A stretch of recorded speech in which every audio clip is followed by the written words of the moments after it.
SEP FanFic Readings presents My True Love Gave to Me by Notebook and Ink. Chapter 9. Rudolph the Red-Nosed Lucrotta. January 2004. Draco sat next to Bart, in a rather uncomfortable chair, outside the Committee for Experimental Magic's chambers, deep in the bowels of the Ministry. They had been waiting to be called in for their renewal hearing for over an hour, and by that point he figured it was intentional. Something as simple as renewing an experimental potioneering license shouldn't have required a full hearing, but since his name was on the application, there was no doubt that some witch or wizard on the committee who wanted to drag out the proceedings purely out of spite. A less common occurrence nowadays, but one that seemed to still linger nevertheless. With nothing else to do, Draco had trouble keeping his mind off the events of the previous week. Hermione had left 3 days before Christmas, just as she said she would, but this time he'd at least been afforded the chance to see her off. It was early morning, the sun barely rising and the city still covered in dreamy winter fog, yet they stood outside the Scamander Foundation building, the new bronze Bowtruckle statue just off to the left, mocking him. In a few minutes, Hermione would enter and catch her portkey back to Asia, a moment Draco was dreading deep in his bones. "I really should go inside," she mumbled to his shirt buttons. Her arms were tucked inside his morning coat, wrapped around his abdomen, and they'd been pressed together for nearly 10 minutes already, neither quite ready to part ways. Just another 5 minutes. He squeezed her a little tighter, his chin resting on top of her head. "Greedy," she teased him and poked the back of his ribs. A smile pulled on the corners of his mouth. "For time with you? Never." Hermione leaned back, her wavy brown curls cascading down her back, and gazed up at him. "I promise I won't be gone as long this time. I want to come back for a visit as soon as the next job is over. I'll even skip the paperwork," she grinned. "I'm going to hold you to that, Granger." Draco bent forward and planted a tempting kiss on her lips to remind her of what she'd be missing, should she renege on her promise. "Or else you're going to have one cross wizard on your hands coming to Asia." "Well, we wouldn't want that." Her grin widened, but then fell into seriousness while she rubbed his back. "I mean it. There's some things I want to—" "Well, hello!" came the chipper voice of Rolf Scamander from behind Draco. Hermione pulled away to peer around his large form, and Draco pinched the bridge of his nose at the interruption. "Hello, Rolf." Hermione greeted him with a half-smile, then completely stepped around Draco. "Scamander." He turned and nodded as the gangly wizard came to stop in front of them. "How's Luna?" Hermione asked genuinely. Draco often forgot that the two had paired off, though he didn't know why. They seemed perfect for each other, both just on the other side of odd, yet not caring what anyone thought about it. For a moment, the blonde wondered how different his life might be if he'd been able to be a little more like that. "She's wonderful, thank you for asking." Rolf beamed, then backed on his heels. "Say, Hermione, I noticed you were on my calendar for this morning. Are we to meet before you are headed off?" "Oh, yes. I was just heading up to your office, actually." She answered with a sheepish smile and put her hands behind her back. Draco's brow shot up. What was she hiding? "Splendid. And what brings you by, Mr. Malfoy? I know I didn't see your name on my calendar," he said, his happy demeanor shifting slightly to nervousness. Draco shifted his gaze off Hermione and focused it on her boss. "Nothing of importance to the Foundation," he assured the man with a small smile. "I'm just seeing Miss Granger off." "Ah," Rolf physically relaxed, then glanced at his pocket watch. "Well, better hop to it. I'd wager your portkey will departing very soon." With an overly exaggerated farewell nod to each of them, Rolf continued on his path into the building. Hermione turned back to Draco and took his hand. "He's not wrong. I really do need to go. But I'll see you soon, yeah?" Draco gazed down into her soft brown eyes and squeezed her hand, trying to mentally prepare himself for the sleepless nights of the next few months. "I'll be here," he replied stoically, then pulled her in for one last kiss. Later that day, Draco had decided that since things with Hermione had finally managed to escalate to the point of actual cheating, it was time he broke things off with Astoria. It wasn't gentlemanly or honorable to keep stringing her along just because he couldn't have what he really wanted from the woman he actually loved. Though not right for him, Astoria was a decent young woman, and deserved to find what she really wanted without dragging his baggage around. The fact that Draco wanted nothing more than to be finally seen with Hermione by anyone with eyes also solidified his thoughts into actions. However, since their families never spent the holidays together, and it was also a rather shitty thing to do to break up with someone over Christmas, Draco decided to endure the multitude of engagement musings from his mother and teasing from Theo, and break the news to Astoria after Boxing Day. The conversation went better than he expected, though there was a priceless family heirloom teacup lost in the initial shock. It wasn't even a full day later, and Daphne came crashing through his office door. "You promised me you weren't cheating on her!" she yelled as she flounced across the room. From his desk, Draco sighed heavily, then waved his hand so the still open door would slowly close and keep their conversation private, even though he was sure she'd already been muttering her way through the apothecary's customers downstairs. When her normally even temper did finally boil over, Daphne was ill-equipped to keep it concealed. "I thought you were going back to the continent to start your divorce proceedings," he deflected calmly, then gestured for her to take the chair across the desk from him. "Oh, no, you don't!" Daphne waved her finger and continued to stand. "You're not going to slither out of this conversation. I can't believe you. You promised me." Draco closed his eyes to try to keep calm, then put down his quill and looked back up into her raging eyes. "And when I made you that promise, it was still true," he replied evenly. "So who did you slink off with during the ball, then?" She tapped her foot. "How do you know it was during the ball?" His brow quirked up. Daphne scoffed and crossed her arms. "Oh, please. Like I can't tell the difference between you and Theo after all these years. He has a tell." "Oh?"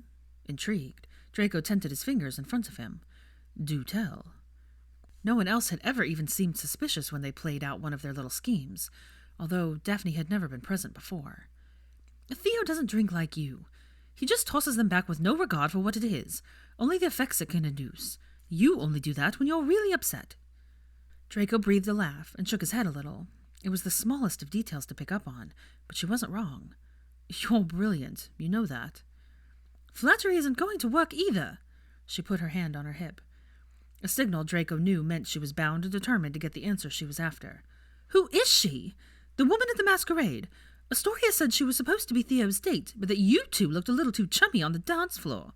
I bet it was her you went off with, and when I ran into you and Theo in the hall, you lied to my face."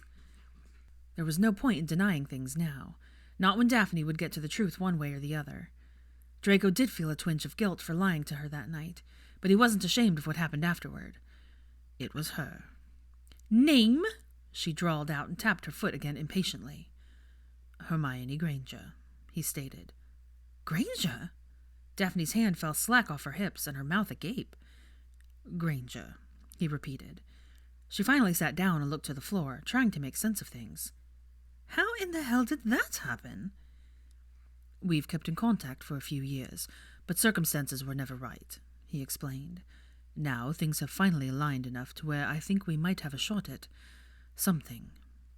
"So you just tossed my sister aside for a fling?" "Would you rather I continue to string her along?" Draco asked sarcastically. "It was never my intention for things with her to go so far. I am sorry for that. But Hermione is not a fling, Daph. I love her. I have for a while." Her eyes snapped up to meet his. Astoria being her sister or not, Draco was one of Daphne's best friends, and she knew his character well enough to know that he wouldn't say those words if he didn't truly mean them. She stayed quiet for a fair few minutes, like she was trying to figure out if she was done being angry, and what she would say next. "So, what are you going to do about it?" A few hours of conversation with Daphne later, and Draco found himself at Malfoy Manor. He flew directly into his study, then walked the hall to his bedroom. He sat on the bed for a few minutes and just stared at the bedside drawer where he'd tossed his mother's velvet ring box. Finally, he opened the drawer and retrieved it. Then, with slender fingers, he popped it open and took in the sparkling piece of jewelry one more time. Just as before, he was sure this ring would not suit the witch he intended to give it to. It was too large and ostentatious. Hermione would like something simpler, with just a hint of sentimentality. Draco closed the small container with a snap, and thought about how most of the rings in his family's collection had the complete opposite of what anyone these days would consider good history. They were all made for or worn by backwards people who would never have approved of who he wanted to spend the rest of his life with. A deep crease formed on Draco's forehead. He sat for a while longer. and seriously considered whether or not he should just head to a jeweler and have something new made, when a thought struck him. He tossed the box into the air and caught it as he took off across the manor to find his mother. Since it was tea time, he knew exactly where she would be. Narcissa's sitting room wasn't overly large, so it always had felt cozy while still being formal enough to entertain guests should she need to. The walls were the perfect shade of light blue with white wainscoting, accented by a marble fireplace and antique furniture expertly placed on an ornate floral rug. His mother sat in a matching blue chair next to the tea cart carrying a fresh set an elf had just wheeled in. "Thank you, Pip." His mother smiled and dismissed the elf. "Hello, Mother," Draco greeted as he crossed the room to sit down opposite his mother. "Draco," she nodded curtly. "I heard you broke things off with Miss Greengrass." "I did, yes," he stated. "Whatever for?" Narcissa didn't even look at him as she poured him a cup of tea, then slowly went about her own tea-time ritual, her lips remaining in hard line. "Incompatibility," he said matter-of-factly, then fixed his cup the way he liked it before taking a sip. "That is hardly a reason to end such an advantageous match with no notice." She eyed him over her own cup, then took a sip as well. "Plans were being made." "It is for me," he defended. "It is when there's a witch out there with whom I am more compatible." His mother scoffed. "A witch you've never even bothered to mention, or introduce to your family. Do you plan on courting and giving this witch my ring when the time comes? I see you have it with you, though I don't see how that time could have come already, since I have never met her." Narcissa inclined her head towards his right hand where the ring box sat. "No, I don't plan on giving it to her. This is your ring, Mother. You love it. Father gave it to you, and with you it should stay," Draco said as he placed the ring on the tea tray and slid it closer to her. She eyed the box and set her teacup down on the saucer next to it. "A little untraditional, don't you think?" Draco knew she'd been feeling off since she'd given him the token. After all, she hadn't taken it off in over 20 years, so he wasn't surprised when his mother sighed with contentment as soon as she put it back on where it belonged. "Well, she's not exactly the traditional type." It was one of the things he loved most about Hermione. She wasn't brought up in his world. She hadn't long ago had everything unique about her pulled out and replaced with decorum and societal expectations. She was unapologetically herself at all times.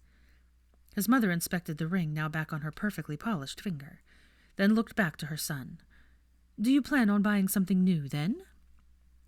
"Actually, I was hoping I might have your permission to take one of the pieces I had redone for you for Christmas a few years ago." "You are the head of the family, Draco. Those jewels technically belong to you now, and you don't require my permission to do with them what you wish," she started. "However, I will give you my blessing to use any one of them on one condition." "All right," he nodded, a little wary. His mother could be quite cunning should she deem it necessary to get what she wanted. "Name your terms." Narcissa crossed her legs and sat back in her chair. "I would like to know who this witch is that you seem so keen on. It is a witch, isn't it? You don't bring many around. Not that I would begrudge you any other tendencies." She held a hand up. Draco breathed a small laugh. "Yes, she's a witch. A brilliant one. Some might say the brightest witch of her age." He was pulled from his reveries by the sound of shoes rapidly coming down the tiled hallway, and when Draco looked up towards the source of the noise, he saw Theo racing down the corridor and skidding to a stop in front of him. "Theo, what are you doing here?" His brow raised with concern as his friend doubled over his knee trying to catch his breath. "I have been looking everywhere for you," the brown-haired wizard panted. "I went by the townhouse, the pub, that Muggle park. Luckily, when I went to the shop, Trudy knew you had a meeting today, or I would have had to go to the manor and ask your mother where you might be." As he took in Theo's words, fear bubbled up in the pit of Draco's stomach, and it twisted in response. These days it wasn't often something rattled his jovial best friend, which meant something had happened to someone they were both close to. At least he'd already confirmed his mother was not the person in question. Draco got up from his chair and patted him on the back. "Theo, catch your breath and tell me what's happened." "You need to come with me," he rushed out. "Right now!" The last time he'd seen Theo like this was during their 7th year at Hogwarts, when some of their new Death Eater staff had taken an unwelcome interest in Daphne and Pansy. He quickly turned his attention to Bart. "Can you handle this without me? You know what you need to do in there, right?" The older wizard simply nodded and shooed the others off just as the receptionist came out of the meeting room to get them. Theo then started off back the way he came, and Draco followed, leaving his briefcase behind with Bart. "Are you going to tell me what's going on?" Draco asked as they got to the end of the hallways and stepped into the awaiting lift. "Do you remember Matthias?" Theo said, still a little winded, as the cage door closed in front of them. "Granger's friend from South America." Draco nodded. He remembered him, and how he'd spent half a night in jealousy over the foreign wizard. "Well, I went to St. Mungo's earlier today for a meeting on allocating some donation funds, and I came across him alone, pacing in the hallway. He looked like he'd been dueling and was in pretty rough shape. I thought it odd for him to be there." The lift dinged and surged backwards, causing both men to reach for the dangling handles provided for such occasions. Then Theo continued.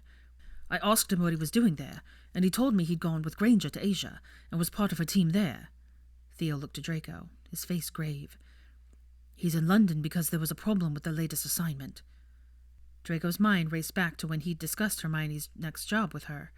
She'd said it would involve going after one of the most notorious animal traffickers in the country, a ruthless wizard whose local authorities claimed had been almost impossible to get to until they'd gotten a tip. Draco didn't know if it was the elevator lurching again, or his brain putting the pieces of Theo's puzzle into place, but his stomach felt like it had dropped out of his body entirely. "Where is she?" Theo took a breath. "St. Mungo's critical care unit," he answered somberly. The lift dinged for the ministry atrium. The gates opened and Draco took off at a sprint, his foot slipping a little on the floor tiles. He didn't bother to look back to see if Theo was following him, just began weaving in and out of the ministry employees milling about on their lunch breaks.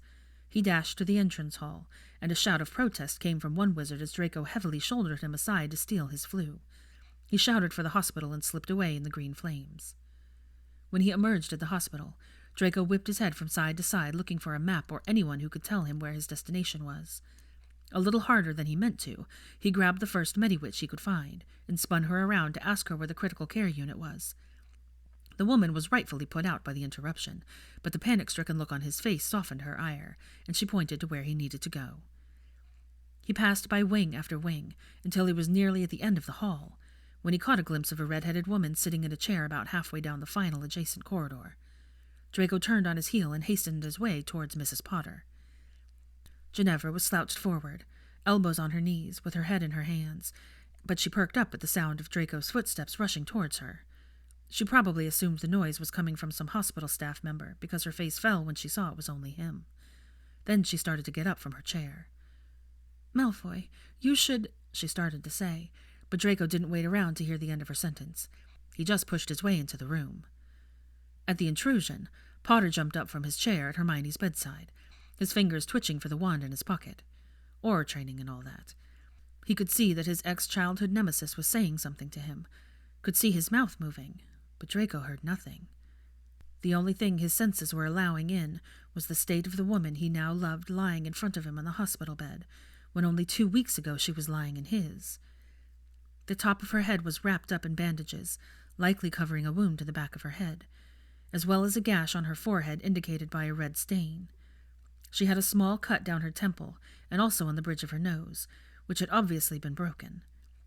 Her bottom lip was bruised, swollen, and split, and all of this was just what he could see. The entirety of the right side of her face was deep shades of blue and purple, which continued down her neck and into her gown, where he was sure more bruises were hiding. Not to mention any internal injuries or lingering effects of torture that might be present. They must have given her draft of living death upon her arrival at the hospital, because she was barely breathing, and was as pale as a day-old corpse. A year's worth of worry simultaneously coming to fruition came crashing down upon him, and Draco suddenly felt sick. He darted back out into the hallway and doubled over to retch, but nothing came up. He heaved and heaved with no result. Then, after a few deep breaths, Draco noticed there was a gentle hand on his back guiding him towards an open window, but he didn't shake it off. Didn't have the room for anything in his mind other than the state Hermione was in. "Are you going to be all right?" Ginevra asked him. Draco gulped down a few more breaths of fresh air, then stood to his full height to face her. Out of the corner of his eye, he could see Potter softly closing the door and coming over to join them. "Yeah." Draco blew out a hard exhale. "I'll be fine." "How did you find out she was here?" the witch asked softly. Motherhood must have softened some of her rougher edges, or he doubted she'd be being so comforting towards him. "Not," he stated. Ginevra rolled her eyes. Of course. That nosy little weasel knows all. Draco huffed a small laugh at her calling Theo a weasel. And you two? I'm Hermione's emergency contact, Potter interjected. We were the only family she had left after she obliviated her parents during the war. I guess she didn't want to worry them with things like this after they got their memories back, so she never changed it. We've been trying to decide when we should tell them, and who's going to do it. Draco nodded. He could understand her reasons for wanting to keep her Muggle parents in the dark, but he also agreed that if things were really bad, they should be told sooner rather than later. A thought sprang to his mind, and he wondered where the third member of their so-called family was lurking, and what his reaction to Draco's presence would be. Forgive me, but you two don't seem all that surprised to see me here. Draco's gaze flickered between Potter and his wife. Why is that? The two exchanged knowing looks, and Draco's brow quirked up. Well, he urged. Hermione told us about your little fling a while ago, Ginevra finally answered, her eyes landing on Draco. I'm surprised she didn't mention that to you. He was shocked. He hadn't expected that to be their answer. Then his face fell. I guess I never asked. I just assumed she'd want to keep our fling, as you call it, a secret given the past we all share. Fair point, Potter said, especially since not everyone had a great reaction. I'm sure you can guess who. But Hermione has seemed happier than she'd been in years. That's all either of us care about. He motioned between his wife and himself. Especially now. Do you want to go in and sit with her? Ginevra asked. Draco nodded. He didn't need to be asked twice. He would spend every moment he could by Hermione's side. Then the redhead turned to Harry, her face stern. I know you think we should wait, but I'm going to go get her parents. I don't want to hear any more arguments about it. It'll take us a while to get back since we'll have to drive, but we'll try to hurry. I'll walk you to the apparition point, Harry replied. Ginevra gave Draco a contrite smile, and Harry simply nodded at him before the pair departed down the hall, hand in hand. He watched them go with a small pang of jealousy in his heart, and waited until they rounded the corner. Then Draco walked toward the doors that led to Hermione's room. He put his hand on the knob, took a deep breath in and out, then turned it and went in. Draco pulled the chair Potter had been in right up next to the bedside, and leaned forward so he could hold Hermione's cold, slender hand in both of his and listen to her breathing. The slow, if not a little raspy, breath seemed to be the only thing keeping him calm at the moment, because at least they were there. A glowing bit of parchment on the clipboard hung from the end of the bed with her information and vitals, but Draco couldn't make heads or tails of the thing. Instead, he would slide his fingers up her wrist and take her pulse himself every few minutes to make sure it was steady. But that was the extent of his knowledge in the field of healing outside the realm of potions. In this room, he was practically useless, inadequate, and he loathed the feeling. Potter returned a short while later, and when Draco wouldn't take his eyes off Hermione, he noticed the other wizard set down a coffee cup out of the corner of his eye. He simply nodded his thanks. What happened? Draco asked quietly after a few more minutes, finally turning his attention to the bespectacled wizard. Like himself, Potter looked much better as a grown man than a child. He was no longer underfed and gangly, and he finally wore clothes that fit him. Potter took a sip of his cup, and Draco wondered how long he'd been at the hospital. The bags under his eyes certainly hinted at a while. Matthias told us the team was ambushed by their target's gang members after they had barely gotten in position to make a first attempt in infiltrating the organization, he started. Hermione was supposed to be disguised and attend a meeting at an underground gambling ring, then be brought into the fold of the organization. However, they had apparently been monitoring the team and intercepting mail after catching wind they'd been betrayed and were being watched. I guess they found something worthwhile because they rushed the team and kidnapped Hermione from the venue after she'd barely sat down.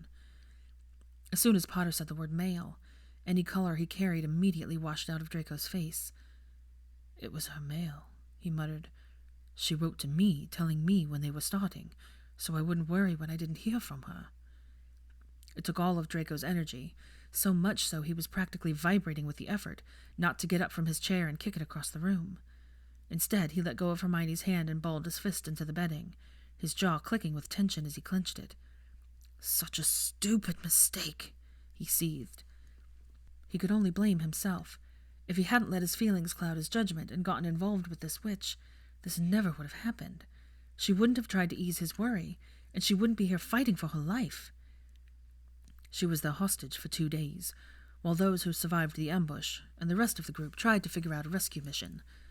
Potter paused and took a deep breath.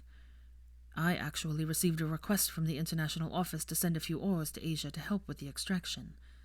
I sent who I could spare, but if I had known it was her, I would have gone myself and taken everyone with me. They never gave me a name, of course. The note just said that a British national had been held and they needed help. Draco could see the same regret he felt mirroring in Potter's eyes, the feeling that they should have done more. They got her out, but it was far from easy. She was field-treated the best they could, and when they thought she was in decent enough shape to travel, they brought her back here. They didn't want to keep her in Hong Kong for fear the organization had reached into more than just the post offices and would finish what they had started. A smart call, really. "Did they at least catch the bastards responsible?" Draco asked, his voice holding more malice than he'd heard in a long time. "Some," Potter replied dejectedly. "Not the target, or enough of his guys to bring down his entire organization, unfortunately. Just a few low-level guys. Our team went in with the sole intention of getting Hermione out. I don't know what the next steps look like, or even if they will be any. It became an international incident, and being such makes things trickier. Everything's covered in bureaucracy and red tape now. They might bury it." Draco scrubbed a frustrated hand up and down his face, then back through his hair. Finally, he turned his eyes back to Hermione. "If they don't, she is not going back," he almost growled. "Not this time." "I'd agree with you, but you know as well as I do it's not up to us. She'll do what she feels is right. She always has," Potter replied. "Then we'll just have to do a better job of convincing her that this job is not worth her life." A Mediwitch opened the door, and Potter stepped around to the opposite side of the bed so she could get to the clipboard. She flicked her wand, hummed a little, looked at her watch for a while, then left the room. "They've been doing that every hour since we got here, but they never say anything. It's driving me mad," Potter spoke. "The healers haven't told you anything." "They said they could only do so much, and the rest would be up to her, but that they wanted to work on her internal injuries first. Then they'd worry about the superficial cuts and bruises later. And after they got her here, they gave her a draught of living death to keep her sedated, as well as something new to focus her own magic to heal herself. Now it's just a waiting game. They want to be notified as soon as she shows signs of waking up." Draco took Hermione's hand back in his and nodded. He'd heard about this new potion. It was an innovation that came out of the war years, but back then it was merely a pipe dream. The idea was that if you could simply hand a moderately afflicted witch or wizard a potion that would focus their own magic on healing their injuries, then healers and Mediwitches could save their own magic, and help even more soldiers on battlefields and in makeshift hospitals. He'd heard that they perfected a trial batch, but knew it was a tricky thing to make, and wasn't usually meant for cases of severe injuries. If they gave it to Hermione, even just as a backup, then she must be in even worse shape than she looked. Lost in thought, the two wizards sat in silence for a long while, and the next time Draco looked up, he noticed Potter had dozed off in a chair in the corner. There was no way Draco would be getting any sleep until Hermione was out of this place with a clean bill of health from the head of the hospital. More time passed, and a routine was established. Every 15 minutes, Draco would slide his fingers up Hermione's wrist to check her pulse, occasionally pressing a kiss to the back of her hand. On the hour mark, a nurse would come in, flick their wand, look at her chart, mumble, and then leave after Draco scowled at them for not being more forthcoming when he asked about Granger's status. It was nearing 10 p.m. when Ginevra finally returned with Hermione's parents and went over to wake her husband from his slumber. At the sight of their daughter, Hermione's mother put a hand to her mouth and immediately began to cry. Her father put a comforting arm around her shoulders as he clearly held back tears of his own.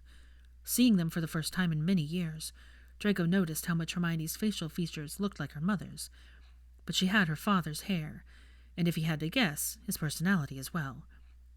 Taking in their forms, Draco followed his father's gaze to their intertwined hands, but he didn't immediately separate them.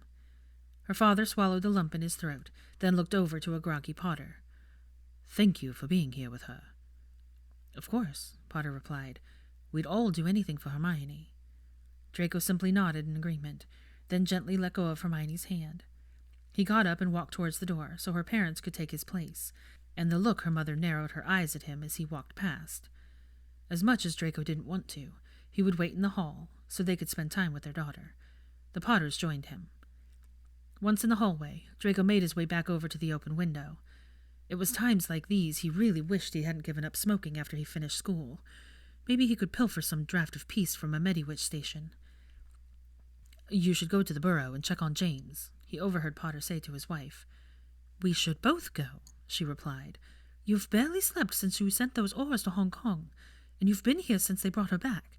Besides, I know everyone at the burrow is going to want an update, and I don't know how much I should tell them. I'll need your help." "The healer will be coming by in the morning, Jen. I want to be here."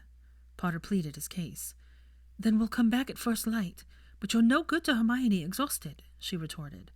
Ginevra then turned her mothering on Draco, who was leaning on the windowsill breathing in the cool night breeze, not even attempting to hide his eavesdropping. "And what about you?" "What about me?" he replied evenly.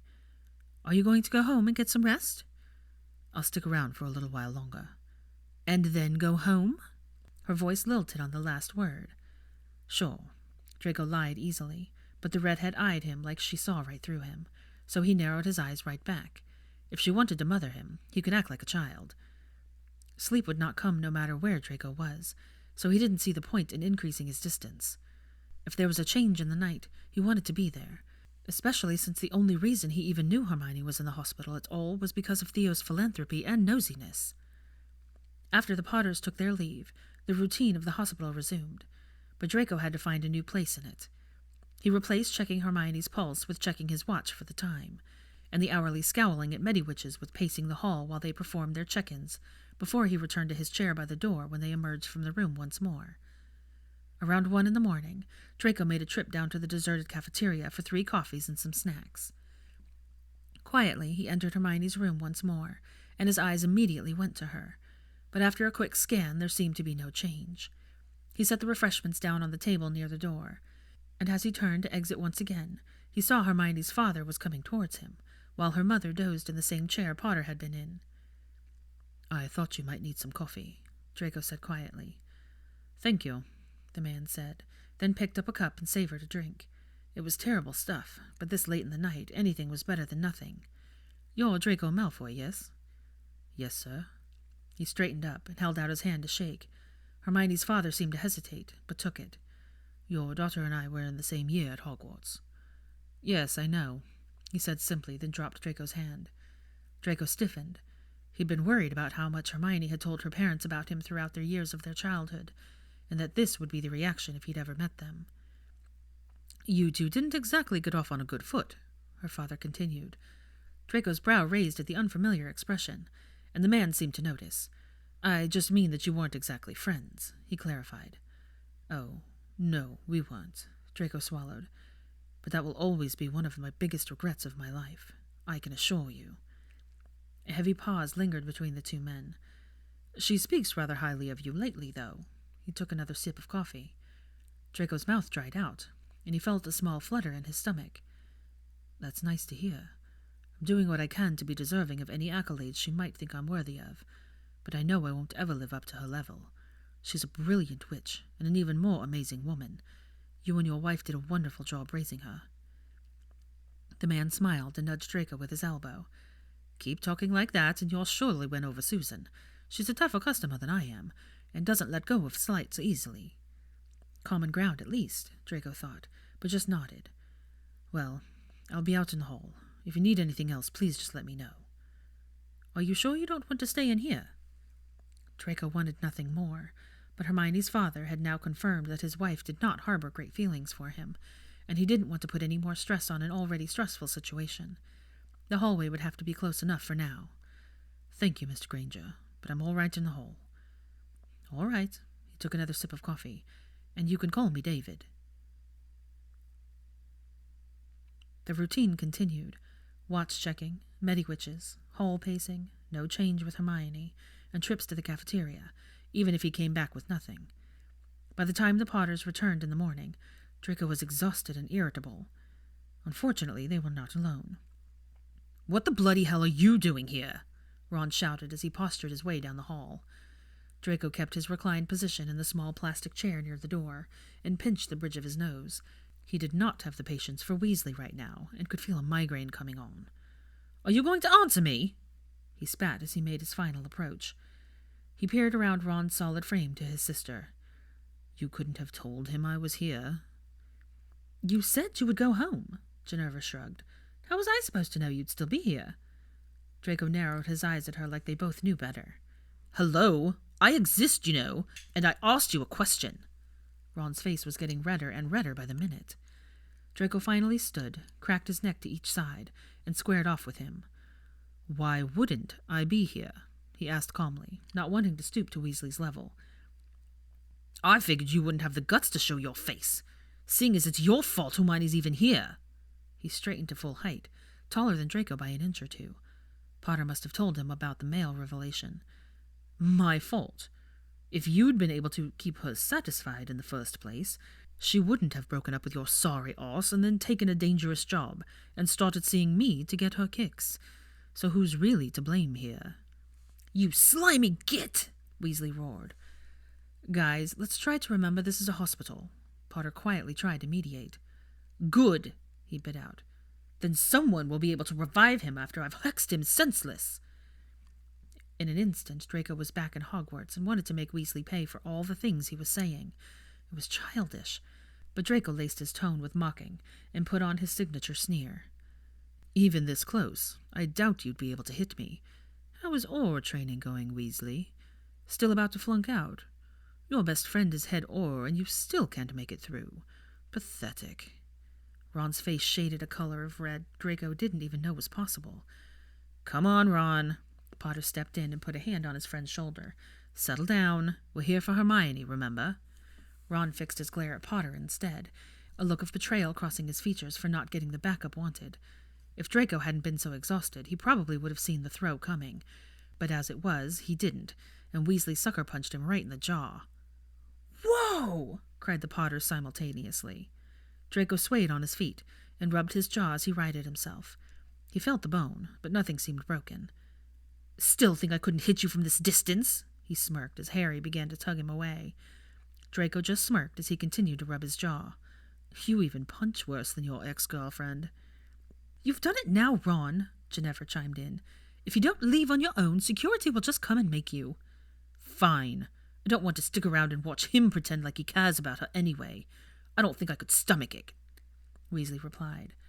Well, I'm not going anywhere, Draco said, dropping his hand. And if you really cared about her as much as you say you do, my presence wouldn't matter, much like yours doesn't at all. Ron sputtered, racking for some sort of comeback, but falling short. Instead, he turned and instructed Potter to give him an update when he had one, then stormed off on his own. As they watched him go, the team of healers and Mediwitches rounded the corner and made their way down the hall. Did you really have to bring up Auror training? Ginevra leaned in to whisper. He started it, and I haven't slept, Draco said quietly. Your brother is a walking migraine. Tell me about it. He got you good, though, she smirked. Draco rubbed his jaw. Then he and the Potters followed the medical team into Hermione's room. Draco pressed himself into the back corner of the room as the healing team performed their morning assessments and bandage changes before the lead healer on her case turned to address the group. He had been right in his assumption that Hermione had a pretty nasty injury on the back of her head, which the team was keeping a close eye on, and was another reason for giving Hermione the draft of living death. She had also been subjected to the Cruciatus curse for an unknown amount of time, which was cause for concern amid the other internal injuries consistent with being beaten. Draco's hands balled into fists across his chest, nails biting into his palms, when he thought about what she'd been through. Hermione's parents had all kinds of questions for the healers, most of which they answered vaguely, or not in terms easier to muggle ears, to everyone's frustration. After about 15 minutes of going over her condition, the head healer on her case finally said, She's going to have a long road ahead, but we're hopeful she'll recover well with little, if any, lingering deficits. It's not certain she'll wake today, but when she does, we'll examine her injuries again, and if we feel they are sufficiently healed, then we'll address the smaller cuts and bruises. Everyone nodded along with the plan of action. Then the team departed. The 4 others chatted amongst themselves, and Hermione's parents decided they would take a break to go down to the cafeteria and get some real food for breakfast, and the Potters would show them the way. Susan, Hermione's mother, kissed her gently on the forehead before she followed the rest out, again tossing him a not-so-friendly glance as she passed by. Draco pushed himself off the back wall and moved to take up his bedside perch once more. Left alone to sit with his favorite witch, he fell easily back into the previously established routine, her hand in his, and checking her pulse every 15 minutes. He bent over and rested his head on his forearm. He knew he wouldn't doze off, but it was still nice to rest his weary eyes. The room was quiet, just the sound of even breathing and a clock ticking on the wall. During his third pulse check, he noticed it was beginning to elevate. Draco's head snapped up, his eyes locking on Hermione's face as she scrunched it up with pain, sucked in a deep breath, and tried to open her eyes. He couldn't help but squeeze her hand gently. "Hey, beautiful," he whispered, his voice thick with all the emotions he was feeling simultaneously. "You're up." Hermione squinted, her eyes not adjusting well to all the light. In a flash, Draco pulled his wand with his free hand and flicked it to draw the curtains and dim the lights. Finally, she blinked a few times and looked over to Draco, her face twisted in confusion. "You're here," she rasped. "What are you doing in Hong Kong?" Draco's brows knitted together with concern. "We're not in Asia, love," he said quietly. He was sure her head was pounding, and he didn't want to make it any worse. "You're in St. Mungo's critical ward, in London." "What?" Hermione tried to glance around at her surroundings, but winced at the pain it caused. How did I get here? I was—" She trailed off and reached a bandaged hand to her head. "My head hurts." "Shh, I know it does," he comforted, then reached his own hand up and placed it gently on top of hers to lower them both back down to her lap so she wouldn't undo any of the fresh dressings. He needed to keep her calm so she wouldn't overdo it and hurt herself further. "You need to keep still, though, Hermione. Can you do that for me, please?" The movement was small, but she nodded in agreement. "You've been sleeping for almost 3 days." Draco reached for the glass of water on the bedside table to ease her dry throat. He held it out for her and watched as she sipped from the straw. When she motioned that she was finished, he set it back where she could reach it should she want it again. "I'm going to go and get your parents," he said and moved to stand. "No, stay." Her voice was panicked, and she moved too quickly when she grabbed his arm. She sucked in a breath at the pain it caused in her abdomen. Draco stopped dead in his tracks and looked down at her sweetly. "Hermione, now that you're awake, I have to at least go get the healers." He leaned in and pressed a feather-like kiss to the exposed bit of her forehead. "They want to see you, and hopefully they can give you something to help with the pain. I'll be right back, I promise." "Okay." She took a breath, squeezed where she had hold of his arm, then finally let go. As Draco made his way to the door, he heard her lean back against the pillows and sigh. He couldn't help the small smile that came to his lips, knowing that being awake meant the worst should be behind her. The door clicked shut softly behind him, and he turned his head to see the Potters and the Grangers coming back from breakfast. "She just woke up, but she's groggy and in pain," he informed them. "I'm going to go get the healers now." The group wasted no time rushing past him and into the room, the Grangers going first. Potter patted Draco's shoulder, flashing him a wide smile, as he followed. Draco continued on to the Mediwitch station to fetch the team. He watched as more bodies attempted to squeeze into the room, and even though he promised Hermione he would be right back, he didn't want to add to the already overwhelming amount of attention being piled on her. Draco decided it would be best if he waited in the hall. He paced for a half-hour before he took up another familiar perch on the windowsill. Another hour passed before the team of healers finally filed out, and Draco shot straight up hoping for an update. But they all just went about their business and completely ignored him. Probably from all the dirty looks he'd been throwing them over the past day and a half. 20 minutes later, the Potters emerged, let Draco know what the healers had said, then declared that they were going to head home but would return tomorrow.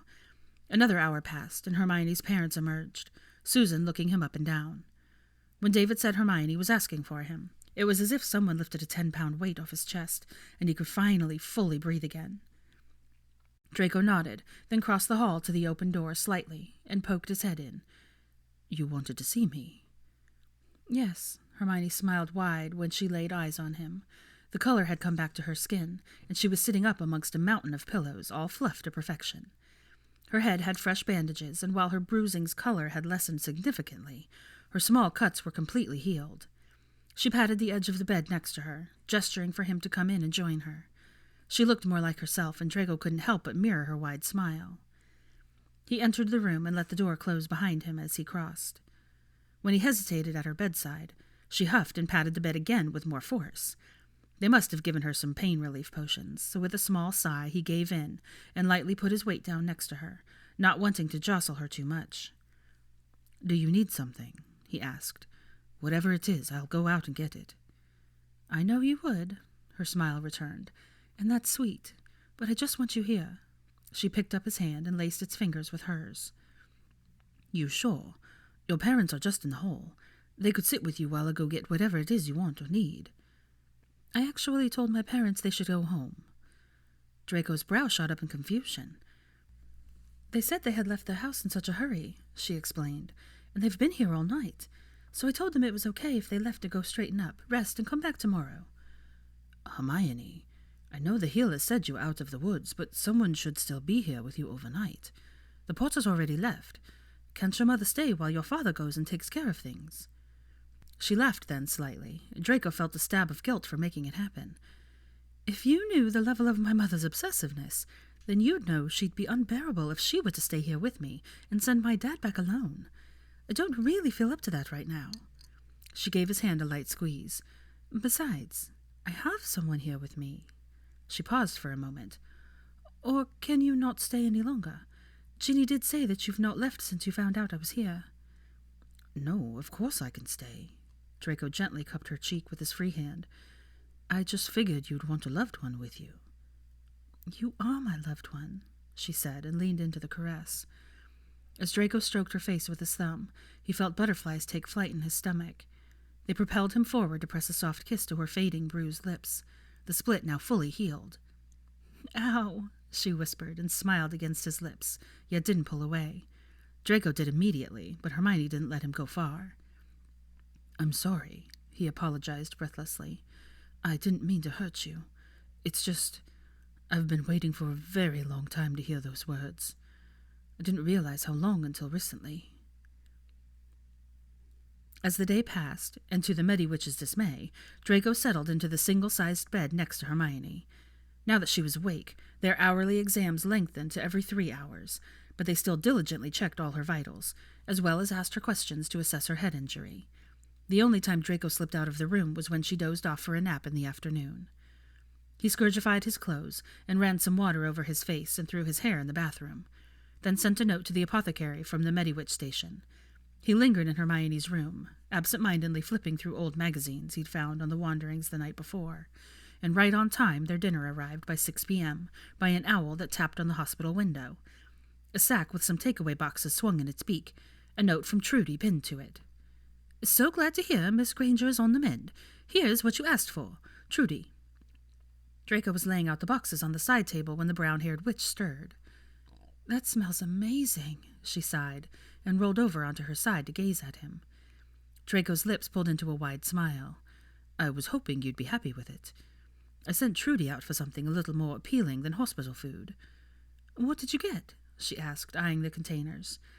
"It's from that Muggle cafe we used to meet up at. I got you some soup, and that disastrous spinach smoothie you seem to like so much." He wrinkled his nose at her. "And I got myself a club sandwich and some chips." "Oh, it's almost like our first date all over again." Draco blanched. "You consider that our first date?" "Don't you?" Hermione slowly sat up, and Draco positioned her pillows again. "We haven't had a first date," he said, grabbing the to-go spoon and opening the plastic packaging for her. "Then what would you call what we've been doing all this time?" She tilted her head. "I don't know." He shrugged and handed her the soup spoon. "Spending time together, enjoying each other's company." "So, dating." She smiled and took the soup. "Maybe according to your Muggle customs, but not the way I've been raised to do it, and definitely not the way you deserve," he countered. "Do you not want to date me?" "Do not put those words in my mouth. Ever." Draco winked and sat down in the chair next to the bed. He grabbed his to-go box to tuck into his sandwich. "If we had gone on a first date," he said after a few bites, "I definitely wouldn't have taken you to some ruddy Muggle cafe. It's like you don't even know me at all." Hermione laughed. "So when do I get that, then? The full experience with Witch Weekly's most eligible bachelor?" "As soon as we get you out of here and healthy, Miss Granger, I will court you properly." He noticed she'd barely touched her soup. "Eat, please, or I'll rescind the offer." Just as it had always seemed to be with her, they fell into easy company. They ate and chatted about things as if no time had passed, or any subject off limits. The Mediwitches came and went. Then, as night fell, Draco settled back into the bed by Hermione's side. He had one arm crooked, hand behind his head, and the other wrapped around her shoulders as she nestled into his body heat. "Hermione," he said quietly as she pressed herself into his side and yawned. "Mm-hmm." Draco continued to rub his hand gently on her upper arm. "I know we were playing around earlier, but we really should talk about what happens when they finally let you out of here."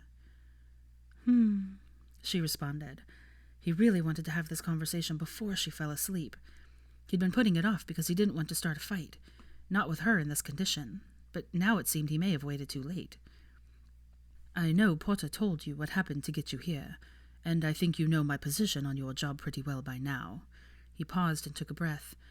"I really don't think you should go back, and I'm not the only one anymore." "I know," she mumbled against the fabric of his shirt. Draco looked down at the crown of her head. "What am I going to have to do to convince you this time?" he asked. "Less than you would think." She trailed off into sleep, her breathing evening out and her body becoming just slightly heavier on his own. It was just the slightest hope, but it was enough to put a wide smile on Draco's face. He leaned forward, pressed a kiss to her curls, then leaned his head back and let sleep finally claim him as well.